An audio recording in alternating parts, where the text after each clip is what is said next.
ilə bağlı doğru fikirlər. Natəvan Şahzadə ilə görüşdən sonra Hidayət xanla görüşür, tamamilə doğrudur. Burada sadəcə bir məqam var.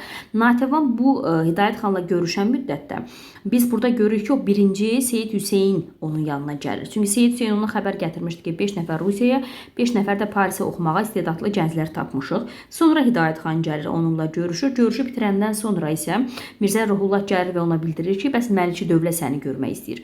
Məlikçi Dövlə ilə də görüşü bitirəndən sonra Natəvanın görüşdüyü şəxs yenidən Seyid Hüseyin olur. Amma bu dəfə ona evliliyi təklif eləmişdi. Yəni bunu yaddan çıxarmayın. Mütləq bu ardıcılığı bilməliyik. 2.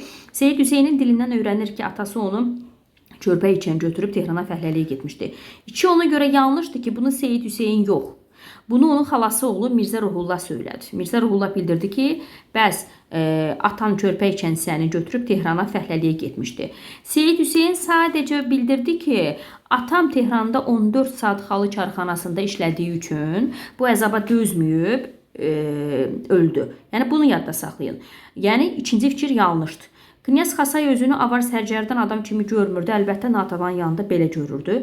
Natəvan əhaliyə bulağın asılışı olaraq bəxşiş kimi ərzaq paylatmağı Mirzə Ruhulluya tapşırır. Tamamilə doğrudur. Mirzə Ruhulluya bu işi tapşırmışdı. Hədiyyə olaraq da onlara düyü yağ paylanmalı idi. 5. Natəvan Mil düzünə səyahətə çıxanda qoca knyaz gəlir. Bu da tamamilə doğru fikirdir.